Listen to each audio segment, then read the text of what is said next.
1100 কিনা বেচে 1200, আর 1300 কিনা বেচে 2000 টাকা। বিগত সরকার যে অনুমোদন দিয়ে গেছে, ও অনুমোদন যদি উৎখাত না করে, বন্ধ না করে, তাহলে বাজার আরও বাড়বে।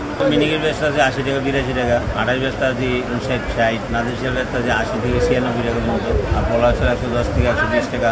ভালো অবস্থায় আছে, কমে নেয়, কিন্তু কমার সম্ভাবনা নাই যদি সরকার কোনো ব্যবস্থা না নেয়। হয়তো কর্পোরেট কোম্পানিগুলারে মিনি ব্যাগ থেকে বড় প্যাকেট বাজারজাত বন্ধ করতে হবে, তা নাহলে বাড়তি আমদানি করতে হবে, তা নাহলে কমবে না। বৈশাখের সিজন বড় সিজন, 2 মাস হলে মাত্র সিজন গেল, এখন এইভাবে বাড়ার কথা না। কিন্তু এরা মিলাররা এবং কর্পোরেট কোম্পানিগুলো দামগুলো বাড়ায়, তারা সিজনের প্রথম তালগুলো দামগুলো কিনে স্টক রঞ্জত করে রাখে, তারা পুরো বাড়াদামটা নিয়ন্ত্রণ করে। এখন তারাই দাম বাড়াইছে। আর এগুলো যদি বন্ধ না করা হয়, কর্পোরেট কোম্পানিগুলো বড় প্যাকেটগুলো বাজার যদি বন্ধ করা না হয়, তাহলে বাজার কমবে না। আর যদি বাইরে থেকে আমদানি করা না হয়, তাহলে বাজার কমবে না। দুইটা ব্যবস্থাই আছে। যদি সরকার উদ্যোগ নেয়, কর্পোরেট কোম্পানি মিনি ব্যাগে থাকতে হবে, বিগ ব্যাগ বাজারজাত করতে পারবো না, আর নাহলে বাইরে থেকে আমদানি করে দেশ পরিচালনা করতে হবে, তা নাহলে দাম কমার সম্ভাবনা নেই। ওই তো কোম্পানিদের অনুমোদন দিচ্ছে।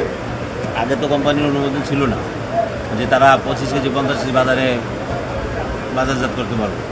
বিগত সরকার যে অনুমোদন দিয়ে গেছে, ও অনুমোদন যদি উৎখাত না করে, বন্ধ না করে, তাহলে বাজার আরও বাড়বে। কারণ বাজার উঠাতে পারবে না, যেহেতু শিল্পপতিরা মনে করেন হাজার হাজার কোটি টাকা, লক্ষ লক্ষ কোটি টাকার মাল স্টক করে রেখে দিচ্ছে আগামী বৈশাখ পর্যন্ত চলার জন্য।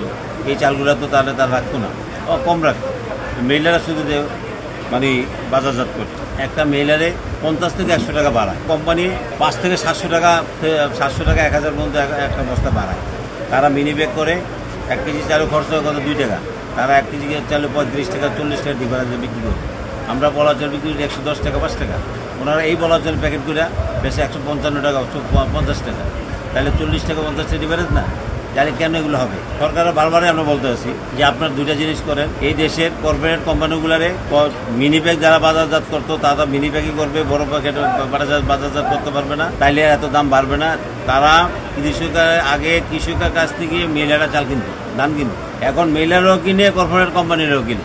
মেলারা যদি কিনে 1100, অন্য কিনে 1300 টাকা। মেলারা বেচে 1100 কিনা বেচে 1200, আর 1300 কিনা বেচে 2000 টাকা। ওরা 700 টাকা লাভ করে বেশি ছোটো প্যাক করে। কিন্তু এই জিনিসটা যদি না করে, কর্পোরেট কোম্পানিগুলোরা যদি বড় প্যাক বাজারজাত করতে বিরত রাখে, তাইলে বাজারে নিয়ন্ত্রণ চলে আসবে।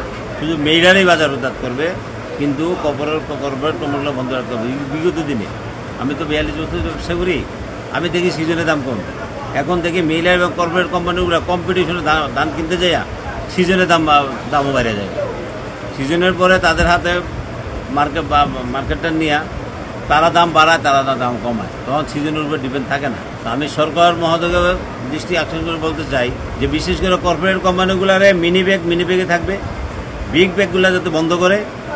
আর তা যদি ওইটা করতে না পারে, তাহলে বাইরে থেকে আমদানি না করলে বাজারের দাম কমবে না, কমার সম্ভাবনা নাই। দেশে পর্যাপ্ত পরিমাণে ধান উৎপাদন হয়েছে, বন্যা হয় না, দুর্যোগ হয় নাই, তথাপিও কেন দাম বাড়ে? কাদের কাছে এই ধানগুলো আছে, এটা খতিয়ে দেখে একটা ব্যবস্থা নেওয়া দরকার।